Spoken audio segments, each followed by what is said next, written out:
ओम शांति। आज 23 अक्टूबर 2024 के बाबा के अनमोल मधुर महावाक्य सुनेंगे। आज की मुरली में बाबा कहे, बच्चे ये रूहानी विद्यालय है। दुनिया के अंदर अनेक विश्वविद्यालय होते हैं, लेकिन रूहानी विद्यालय कोई भी नहीं होती। रूहानी विद्यालय में रूहानी बाप आकर हम बच्चों को रूहानी नॉलेज सिखाते हैं। इसको रूहानी भी कह सकते हैं तो स्पिरिचुअल भी कह सकते हैं। इस रूहानी नॉलेज से क्या होता है? तो बाबा कहे, एक देवी देवता धर्म की स्थापना होती है, अर्थात इन लक्ष्मी नारायण के राज्य की स्थापना होती है। तो उनको भी यही कहेंगे कि इस रूहानी नॉलेज से रूहानी दुनिया की स्थापना होती है, क्योंकि वहां कोई विकार नहीं, कोई देह अभिमान के वश नहीं। इसलिए उसको कहेंगे रूहानी दुनिया। फिर बाबा कहे कि बच्चे, तुम्हें इस यात्रा के अंदर बुद्धि को पवित्र शुद्ध बनाना है, अर्थात अपने को आत्मा समझना है, शरीर नहीं। शरीर समझने से ही उल्टा लटके हैं और अपने आप को भी बेइज्जत किया है।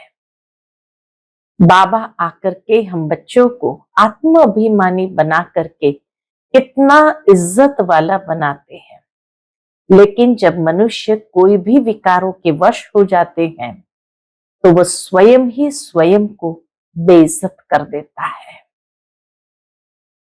तो हमें अपने आप को इज्जत स्वयं ही स्वयं को देनी है। सुनते हैं आज के बाबा के अनमोल मधुर महावाक्य। ओम शांति। मीठे बच्चे, तुम्हारी यात्रा बुद्धि की है, इसे ही रूहानी यात्रा कहा जाता है। तुम अपने को आत्मा समझते हो, शरीर नहीं। शरीर समझना अर्थात उल्टा लटकना है।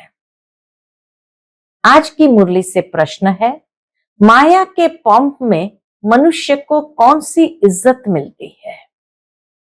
उत्तर, आसुरी इज्जत।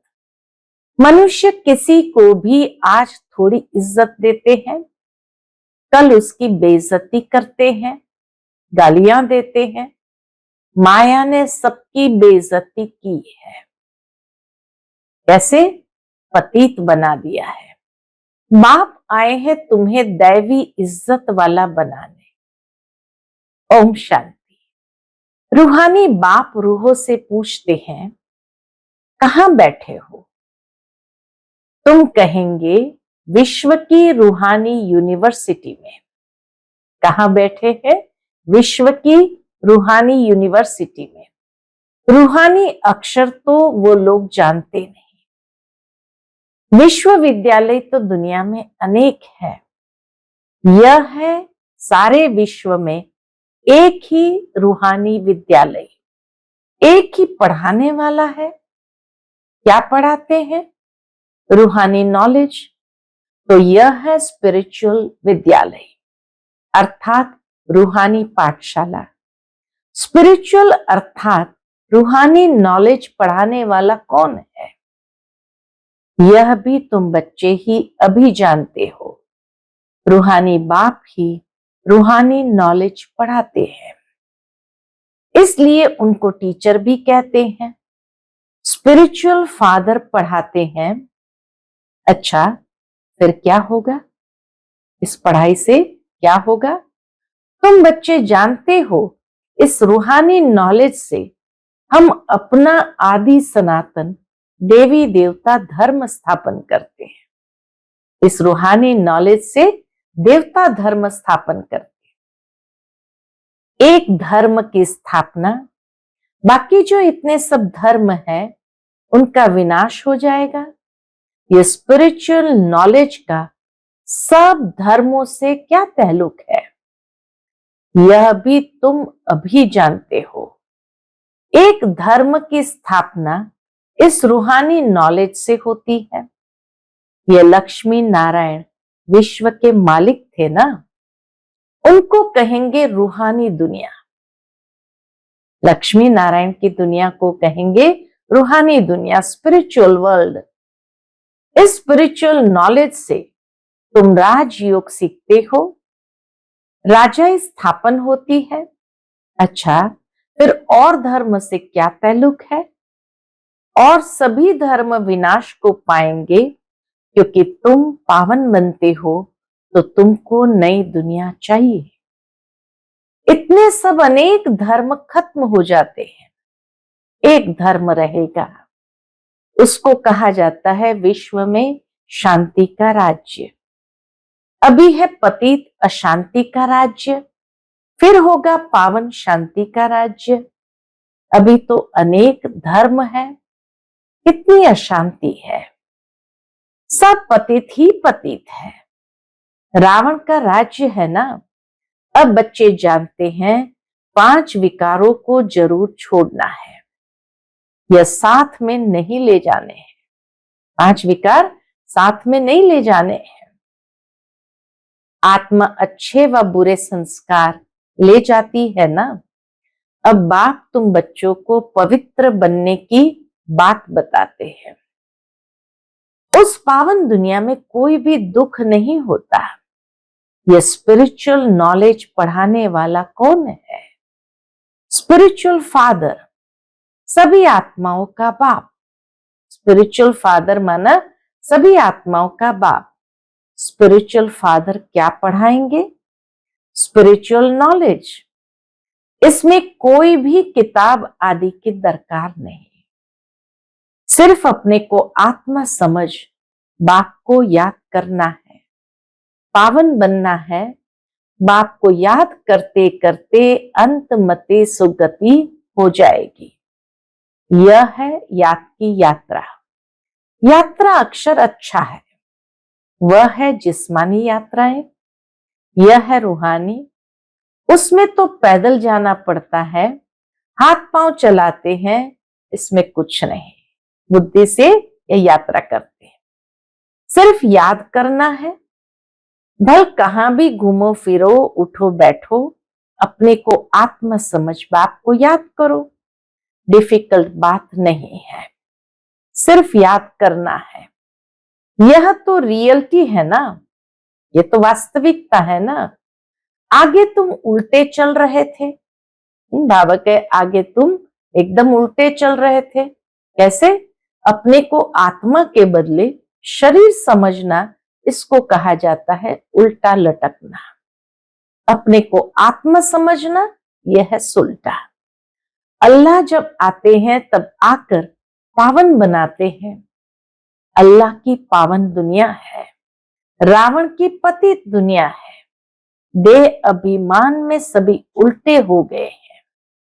अब एक ही बार देही अभिमानी बनना है। तो तुम अल्लाह के बच्चे हो, अल्लाह हूं नहीं कहेंगे। कहते हैं ना अल्लाह हूं अल्लाह हूं, तो बाबा कहे अल्लाह हूं नहीं कहेंगे। उंगली से हमेशा ऊपर के तरफ इशारा करते हैं तो सिद्ध होता है वह अल्लाह है। ऊपर इशारा करते हैं अर्थात अल्लाह वह है। तो यहां जरूर दूसरी चीज है। हम उस अल्लाह बाप का बच्चा हूं, हम भाई भाई है। अल्लाह हूं कहने से फिर उल्टा हो जाएगा, हम अल्लाह थोड़ी है। तो अल्लाह हूं कहने से फिर उल्टा हो जाएगा कि हम सब बाप है, परंतु नहीं, बाप एक है। उनको याद करना है। अल्लाह एवर प्योर है। अल्लाह खुद बैठ पढ़ाते हैं। थोड़ी सी बात में मनुष्य कितना मूंझते हैं। शिव जयंती भी मनाते हैं ना। श्री कृष्ण है स्वर्ग का पहला राजकुमार। ये बेहद का बाप इनको राज्य भाग्य देते हैं। श्री कृष्ण को राज्य भाग्य देते हैं। कौन? बेहद का बाप। बाप जो नई दुनिया स्वर्ग स्थापन करते हैं, उसमें से कृष्ण नंबर 1 प्रिंस है। बाप बच्चों को पावन बनने की युक्ति बैठ बताते हैं। बच्चे जानते हैं स्वर्ग, जिसको वैकुंठ विष्णुपुरी कहते हैं, वो पास्ट हो गया है, फिर फ्यूचर होगा। चक्र फिरता रहता है ना। यह ज्ञान अभी तुम बच्चों को मिलता है, ये धारण कर और फिर कराना है। हर एक को टीचर बनना है। ऐसे भी नहीं कि टीचर बनने से लक्ष्मी नारायण बनेंगे, नहीं। बाबा कहे कोई ये नहीं कि टीचर बनने से लक्ष्मी नारायण बन जाएंगे। टीचर बनने से तुम प्रजा बनाएंगे। जितना बहुतों का कल्याण करेंगे उतना उच्च पद पाएंगे। स्मृति रहेगी। बाप कहते हैं ट्रेन में आते हो तो भी बैच पर समझाओ। बाप पतित पावन लिबरेटर है, पावन बनाने वाला है। बहुतों को याद करना पड़ता है। जानवर, हाथी, घोड़े आदि कच्छ मच्छ को भी अवतार कह देते हैं। उनको भी पूछते रहते हैं। समझते हैं भगवान सर्वव्यापी अर्थात सब में है। सबको खिलाओ। अच्छा, कण कण में भगवान कहते हैं, फिर उनको कैसे खिलाएंगे? कण कण को कैसे खिलाएंगे? बिल्कुल ही समझ से जैसे बाहर है। लक्ष्मी नारायण आदि देवी देवताएं थोड़ी ये काम करेंगे। चींटियों को अन्न देंगे, फलाने को देंगे। मनुष्य हर एक को भगवान समझते हुए देते हैं। तो बाप समझाते हैं, तुम हो रिलीजियो पॉलिटिकल, तुम जानते हो हम धर्म स्थापन कर रहे हैं। राज्य स्थापन करने के लिए मिलिट्री रहती है, परंतु तुम हो गुप्त। तुम्हारी है स्पिरिचुअल यूनिवर्सिटी। सारी दुनिया के जो भी मनुष्य मात्र है, सब इन धर्मों से निकल अपने घर जाएंगे। आत्माएं चली जाएगी। वह है आत्माओं के रहने का घर। अभी तुम संगम युग पर पढ़ रहे हो, फिर सतयुग में आकर राज्य करेंगे और कोई धर्म नहीं होगा। गीत में भी है ना, बाबा आप जो देते हो वह और कोई दे न सके। सारा आसमान, सारी ही धरनी तुम्हारी रहती है। सारे विश्व के मालिक तुम बन जाते हो। यह भी अभी तुम समझते हो। नई दुनिया में ये सभी बातें भूल जाएगी। इसको कहा जाता है रूहानी स्पिरिचुअल नॉलेज। तुम बच्चों की बुद्धि में है कि हम हर 5000 वर्ष बाद राज्य लेते हैं, फिर गंवाते हैं। ये 84 का चक्र फिरता ही रहता है। तो पढ़ाई पढ़नी पड़े तभी जा सकेंगे ना। पढ़ेंगे नहीं तो नई दुनिया में जा नहीं सकेंगे। वहां का तो लिमिटेड नंबर है। सतयुग में तो सिर्फ 9 लाख लिमिटेड नंबर है। नंबरवार पुरुषार्थ अनुसार वहां जाकर पद पाएंगे। इतने सब तो पढ़ेंगे नहीं। अगर सभी पढ़े तो फिर दूसरे जन्म में राज्य भी पावे। पढ़ने वालों की लिमिट है। सतयुग त्रेता में आने वाले ही पढ़ेंगे। तुम्हारी प्रजा बहुत बनती रहती है। देरी से आने वाले पाप तो भस्म कर न सके। पाप आत्माएं होगी तो फिर सजाएं खाकर बहुत थोड़ा पद पालेंगी। बेइज्जती होगी। बाबा कहे पाप आत्माएं होंगे तो फिर सजाएं खाकर बहुत थोड़ा पद पालेंगे, बेइज्जत होंगे। जो अभी माया की बहुत इज्जत वाले हैं, बाबा कहे जो अभी माया की बहुत इज्जत वाले हैं, वह बेइज्जत बन जाएंगे। यह है ईश्वरीय इज्जत, वह है आसुरी इज्जत। ईश्वरीय अथवा दैवी इज्जत और आसुरी इज्जत में रात दिन का फर्क है। क्या फर्क है बाबा स्पष्ट करते। हम आसुरी इज्जत वाले थे, अब फिर दैवी इज्जत वाले बनते हैं। आसुरी इज्जत से बिल्कुल बेघर बन जाते हैं। यह है कांटों की दुनिया, तो बेइज्जती हुई ना। फिर कितनी इज्जत वाले बनते हो। यथा राजा रानी तथा प्रजा, बेहद का बाप तुम्हारी इज्जत बहुत उच्च बनाते हैं, तो इतना पुरुषार्थ भी करना है। सब कहते हैं हम अपनी इज्जत ऐसी बनावे, अर्थात नर से नारायण, नारी से लक्ष्मी बन जावे। इनसे उच्च इज्जत कोई की है नहीं। कथा भी नर से नारायण बनने की ही सुनते हैं। अमर कथा तीजरी की कथा ये एक ही है। ये कथा अभी ही तुम सुनते हो। तुम बच्चे विश्व के मालिक थे, फिर 84 जन्म लेते नीचे उतरते आए हो। फिर पहला नंबर का जन्म होगा। पहले नंबर जन्म में तुम बहुत उच्च पद पाते हो। पहले नंबर जन्म में बहुत उच्च पद पाते हैं। राम इज्जत वाला बनाते, रावण बेइज्जतवान बना देते हैं। इस नॉलेज से ही तुम मुक्ति, जीवन मुक्ति को पाते हो। आधा कल्प रावण का नाम भी नहीं रहता है। ये बातें अभी तुम बच्चों की बुद्धि में आती है। सो भी नंबरवार, कल्प कल्प ऐसे ही तुम नंबरवार पुरुषार्थ अनुसार समझदार बनते हो। माया गफलत कराती है।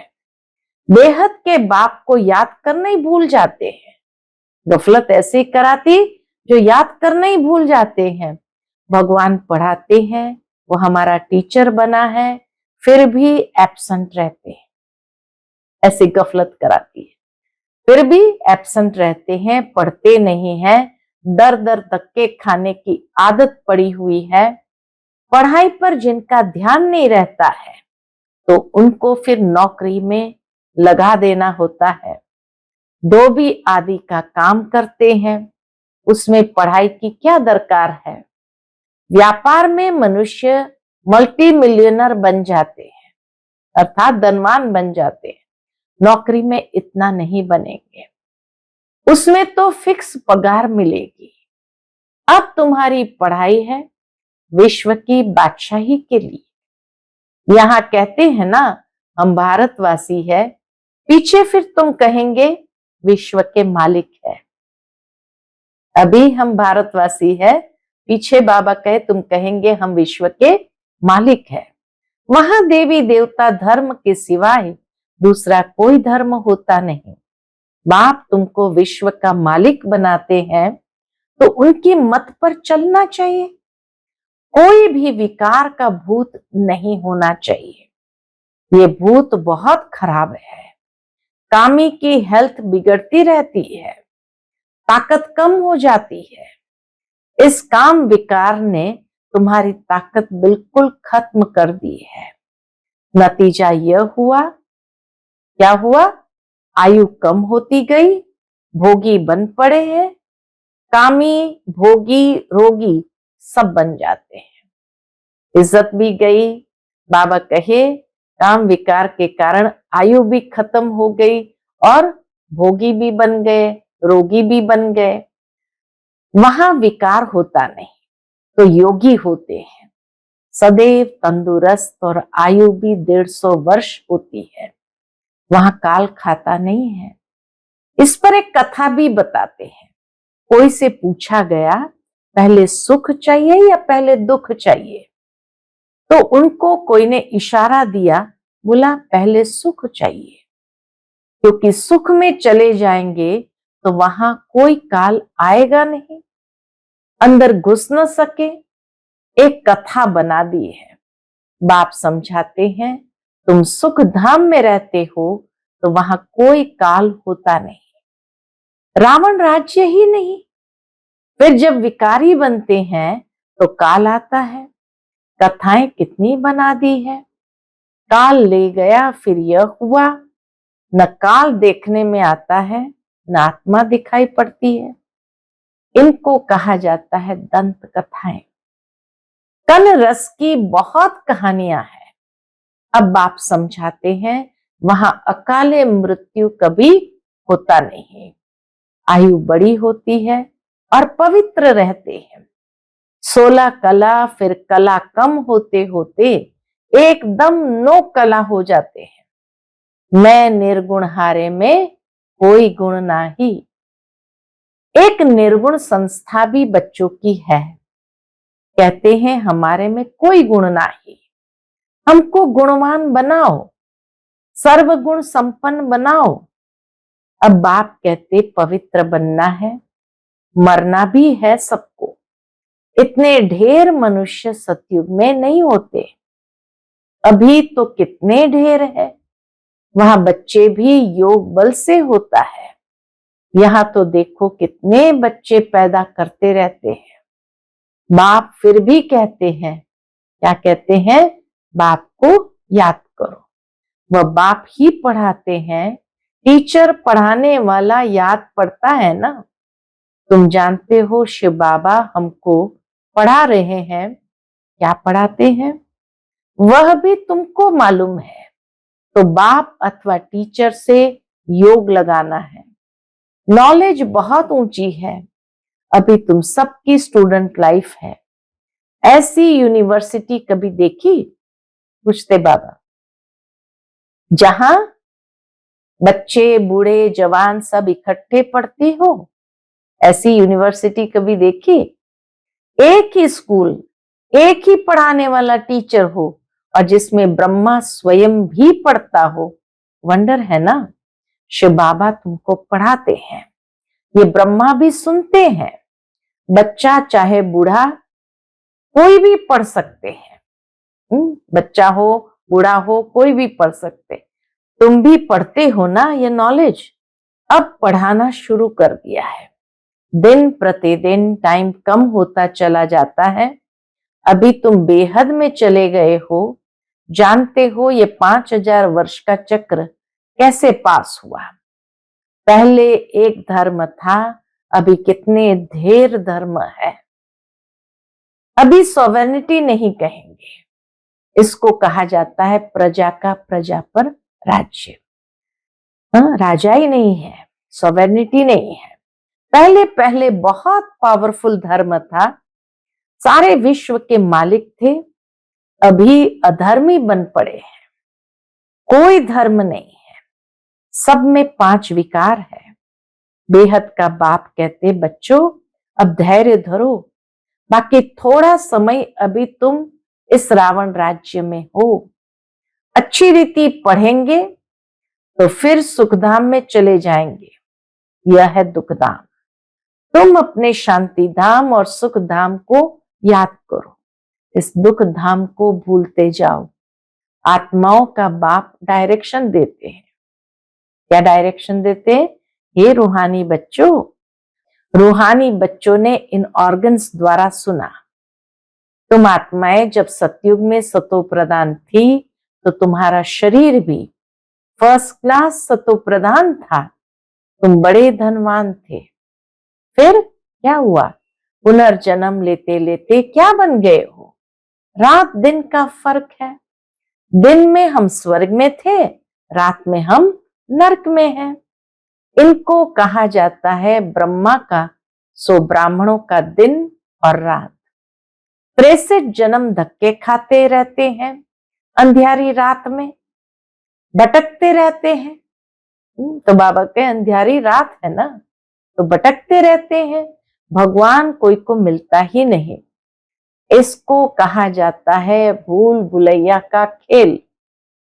तो बाप तुम बच्चों को सारी सृष्टि के आदि मध्य अंत का समाचार सुनाते हैं।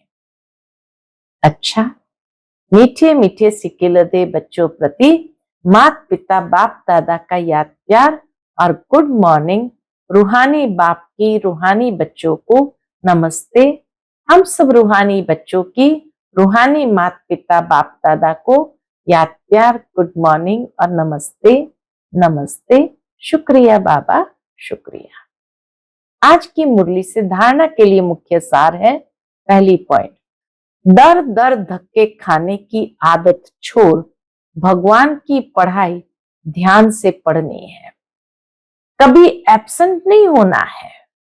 बाप समान टीचर भी जरूर बनना है, पढ़कर फिर पढ़ाना है।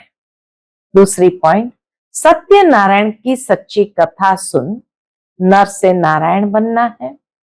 ऐसा इज्जतवान स्वयं को स्वयं ही बनाना है। कभी भूतों के वशीभूत हो इज्जत गंवानी नहीं है। आज का बाप दादा का मधुर वरदान हम बच्चों के प्रति है, संबंध और प्राप्तियों की स्मृति द्वारा, संबंध और प्राप्तियों की स्मृति द्वारा सदा खुशी में रहने वाले सहज योगी भव। संबंध और प्राप्तियों की स्मृति द्वारा सदा खुशी में रहने वाले सहज योगी भव। सहज योग का आधार है संबंध और प्राप्ति। संबंध के आधार पर प्यार पैदा होता है और जहां प्राप्तियां होती है वहां मन बुद्धि सहज ही जाता है। तो संबंध में मेरेपन के अधिकार से याद करो, दिल से कहो मेरा बाबा, और बाप द्वारा जो शक्तियों का, ज्ञान का, गुणों का, सुख शांति आनंद प्रेम का खजाना मिला है उसे स्मृति में इमर्ज करो। इससे अपार खुशी रहेगी और सहज योगी भी बन जाएंगे। कैसे? दिल से कहो मेरा बाबा और बाप द्वारा जो शक्तियों का, ज्ञान का, गुणों का, सुख शांति का, आनंद का, प्रेम का खजाना मिला है उसे सदा इमर्ज करो। आज का स्लोगन है, देहभान से मुक्त बनो तो दूसरे सब बंधन स्वतः खत्म हो जाएंगे। बाबा कहे, देहभान से मुक्त बनो तो दूसरे सब बंधन स्वतः खत्म हो जाएंगे। अच्छा, ओम शांति।